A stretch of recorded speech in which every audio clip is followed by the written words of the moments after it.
The story of Derek and Blair's romance begins in the autumn of 2016. The first time I saw Derek was at family home evening. First time I saw Blair, sitting in church with one of my good buddies, Alex, and we were in fast and testimony meeting. He was the sporty guy that walked in late and just sat down and was quiet. And we shared really funny YouTube videos.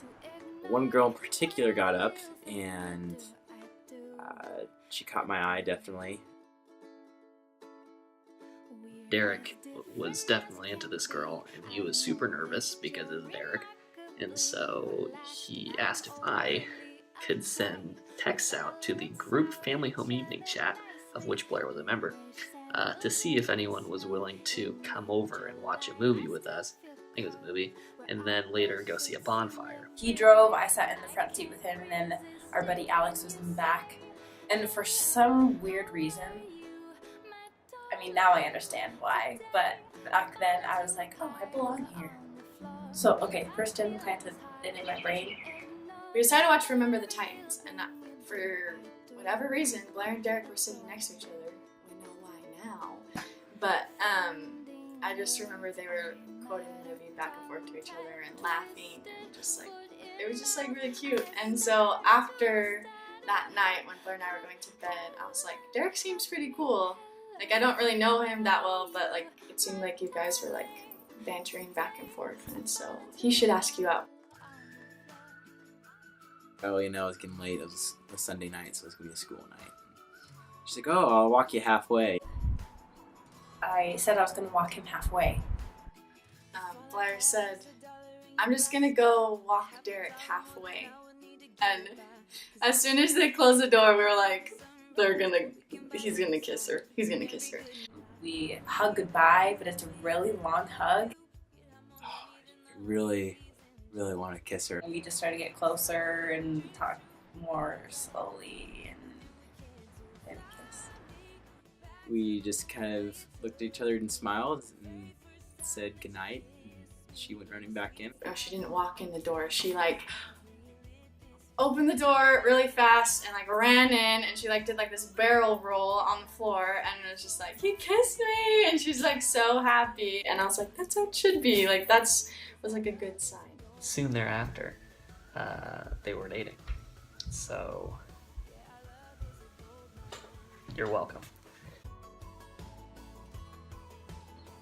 We were hanging out, and he had kissed me again, and she kind of looked over at me, and she's like, so I didn't kiss all your friends like that? It took my brain a couple seconds to recognize what she was saying, so I was like, oh. I was like, and so we talked about it. I was like, well, how about you be my girlfriend then? And then, ta-da, there we were. So then I leave on my mission, and I get a letter from her, a dear elder in the MTC, and she's like, I think I might have a boyfriend. And I'm like, what? She's telling me all about him, and I just liked him more and more, and I left her apartment that night, and I went to dinner with my husband. I was in the car with him, and he was like, so how's hanging out with Blair? And I was like, she's dating a new guy. She's gonna marry him. I didn't even need to try. So we could just relax and be on the couch and talk or watch a show and laugh together. As I kind of got to know her better, I could kind of tell that she was very genuine, kind, and just very thoughtful. He was satisfied with the simple things, but then he'd be willing to do whatever I suggested. Just the kind of girl I've been dreaming about, for so long. I mean, going to Wendy's and watching a movie when we're hanging out, Webster's dictionary defines Derek as a friend, likes chicken nuggets. I could feel his heart beating really fast, and in my head I was like, oh my gosh, he's gonna tell me he loves me. I was like, I just really want to say it to her right now. I just want her to know how I feel. And so I leaned over to her, I looked her in the eyes, and I said, I love you. And then in my head I'm thinking, I had so much time to think about what I would say, and I don't know what I'm going to say. I said, I don't want you to say it right now if you don't feel it, and I just want you to know how I feel. And I was like, okay, well, now I love you. Geez, can I say it now? Just because he was so understanding and amazing about it. We were just in my apartment, and all of a sudden she just looked at me, and in the moment, right when she looked at me, I knew that it was going to happen. She was going to say it. I said, Derek? I said, yeah. And I said, I love you. In my mind, I was just like, oh my gosh, it's happening. I just feel weird, and I'm questioning everything, and I was just doubting everything, and I felt really unsettled, and I didn't know why. I could just tell something was really off. I asked him if we could go on a break because I just felt so weird about everything. That was the hardest weekend of my life, because I still felt that way. I didn't want things to end. In that moment, I was able to get a confirmation that that everything was going to be okay.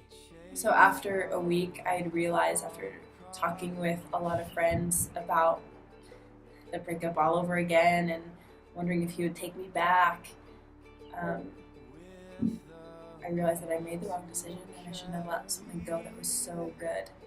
I was the shoulder for Blair to pout on. I had a couple friends start to talk to me, just saying well, what if Blair got back together with you? Would you take her back? And my answer every time was, of course. I mean, I felt the same way. It's only been 2 weeks. I contacted him, and he was so friendly and so nice and so understanding. Just came right over later that night, and we were talking like normal. It was so comfortable, and it just confirmed to me that it was the right decision. So we just started talking like it was normal again. It just felt so comfortable. When I first apologized for putting him through the breakup. She basically just asked if there was any way I could, forgive her and get back with her. And then I just expressed how the only thing that made sense was him. Is this all real life kind of thing? I asked if he would take me back, and with no hesitation, he said, of course, I'm crazy about you, and everything is back to normal.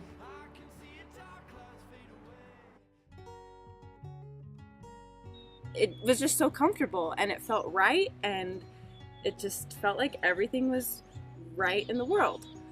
And the happiness that I've been lacking for that week or two had just come back, and it was natural and comfortable, and even better than it was before too.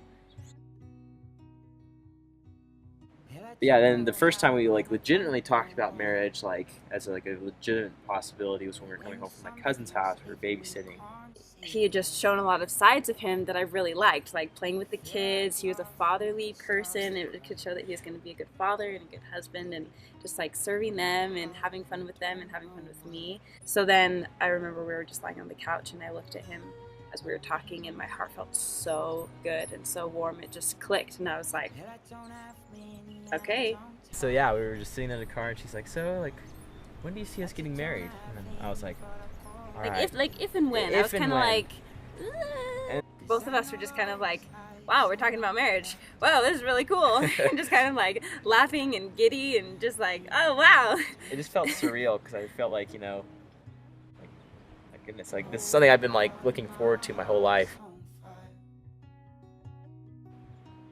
So so once we figured all that out, I was like, okay, here we go, ring shopping. So I got the ring, and I had just kind of been okay, when do I do this? I didn't even know really what to do, because I was for anyone that knows me, I'm not very creative, and she's got the creative genes.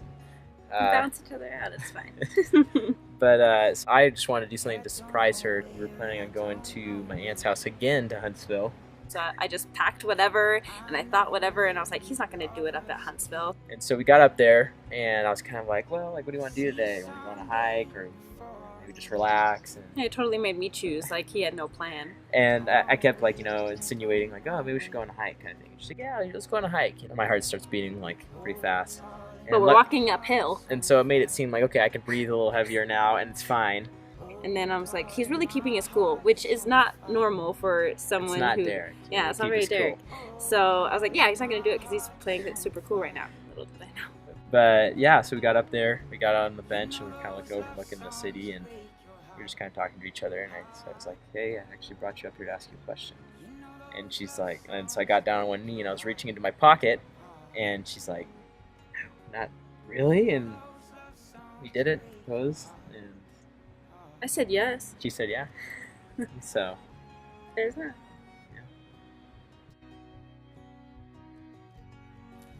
I feel like I'm the one that initially planted the idea into Blair's head to date Derek. I introduced the two of them, and the later example in which I helped them to get back together. If I hadn't gone on a mission, Blair and I would have lived together, probably not where she's living now, and so she never would have met Derek. And played a big role in helping her realize that, Derek was right for her. If it weren't for me, they wouldn't have moved in here, and then Blair and Derek would have never been in the same ward. I am responsible for them getting married. I am responsible for the marriage of Blair and Derek. Oh, I take full credit. I really do. It was all me. I am almost solely responsible for Blair and Derek's marriage. I think it is safe to say that I am responsible for their relationship. So, again, you're welcome. Oh, darling, my heart's on fire.